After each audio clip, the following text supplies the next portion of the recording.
Assalamualaikum warahmatullahi wabarakatuh. Kembali lagi bersama gua Arifudin. Oke, baiklah, di video kali ini gua mau bahas hal-hal apa aja yang bikin lama jadi pengangguran. Simak videonya.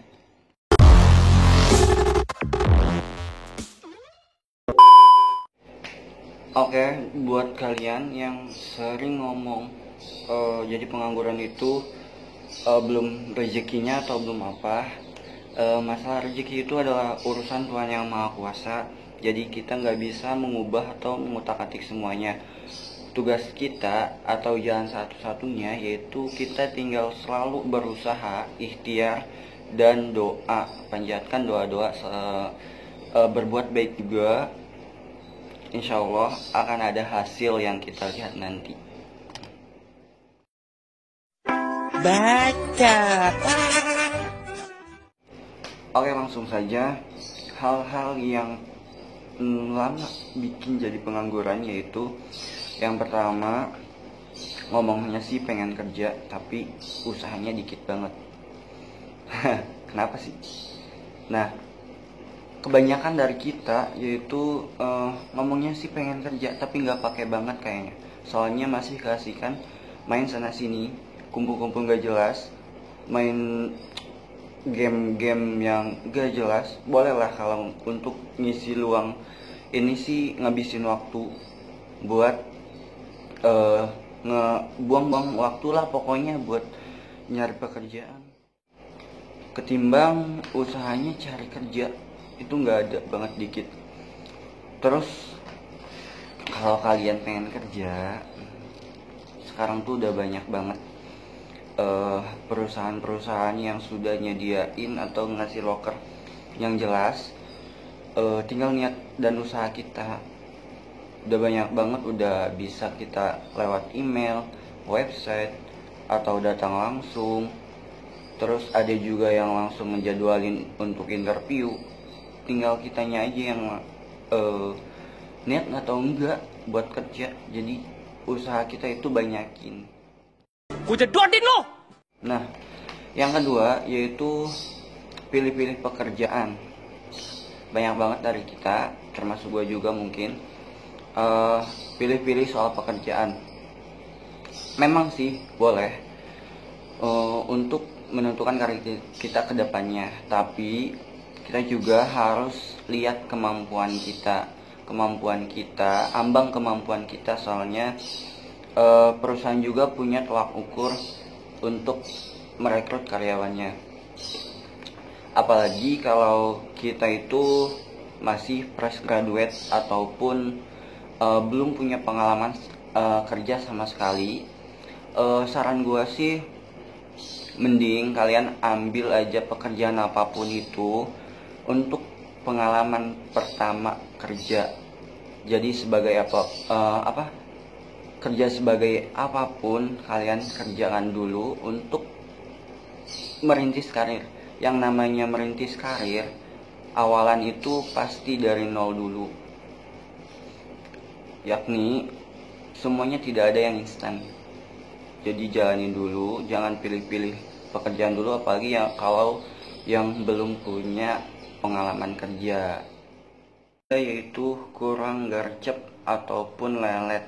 Nah, biasanya kalau ada info loker, baik dari temen, saudara, ataupun sosmed, harusnya kita tuh langsung gercep atau gerak cepat buat bikin lamarannya, terus siapin persyaratannya yang sesuai dengan kualifikasi kita. Kenapa? Karena di Indonesia ini banyak banget pengangguran. Kita harus berkompetensi dengan ribuan pengangguran di sana. Cepet-cepet untuk ngelamar di posisi tersebut. Nah, jangan lelet ataupun bertele-tele. Biasanya dari kita itu ada yang nanya gaji dulu ataupun nanya penempatannya di mana, terus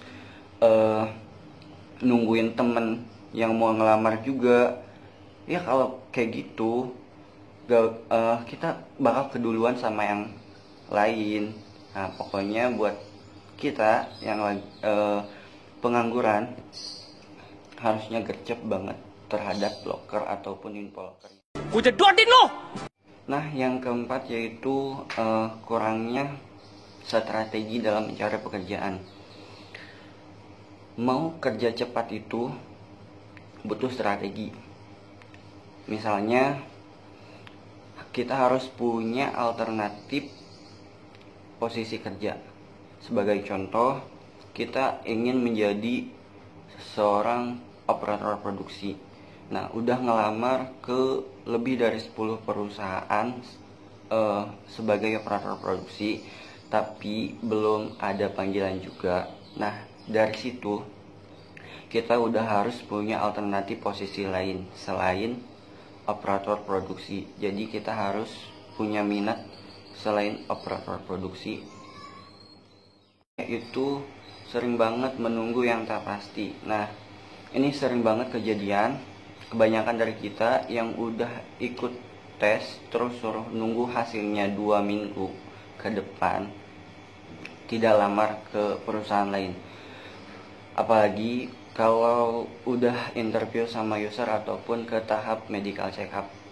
Kebanyakan dari kita itu udah ngerasa aman ataupun ngerasa udah mau keterima di perusahaan tersebut. Nyatanya enggak. Perlu kalian ketahui guys, di banyak banget yang udah hampir ke tahap tanda tangan kontrak, mereka nggak jadi join karena sebab ataupun apapun itu yang menjadi penyebabnya. Jadi kita itu harus punya mental move on. Kenapa? Karena kita itu belum pasti keterima di perusahaan tersebut sebelum kita sampai ke tahap tanda tangan kontrak dan udah pasti join ke perusahaan tersebut. Jadi mending kita habis ngelamar ataupun udah interview, udah ke tahap paling tinggi juga harus ngelamar ke perusahaan yang lain juga. Gua jedotin lo. Nah, kesimpulannya kita itu harus banyakin usaha, ekstra usaha lah pokoknya. Jangan harap kita pengen banyak dipanggil kalau kita ngirim lamaran itu cuma 3-4 per minggunya. Kita itu butuh ekstra usaha karena di luar sana banyak banget saingan kita yang butuh pekerjaan juga. Oke, yang terakhir pesan dari gua, kita akan mendapatkan sesuatu hal yang lebih ketika kita melakukan usaha yang lebih pula. Enggak cuma usaha fisik, kita juga dorong dengan usaha rohaniah, seperti banyakin minta ke Tuhan, Allah, Allah, Allah, dan Allah terus. Nah, banyakin juga istighfar, minta doa orang tua, terus banyakin sedekah meskipun kecil, banyak bantu orang lain. Kadang bukan cuma usaha yang perlu, kita juga perlu minta tolong kepada Maha Penolong. Oke, thank you. Baiklah, segitu aja dari video gue yang sekarang ini. Semoga dapat bermanfaat bagi kita semua. Wabillahi taufiq wal hidayah. Wassalamualaikum warahmatullahi wabarakatuh.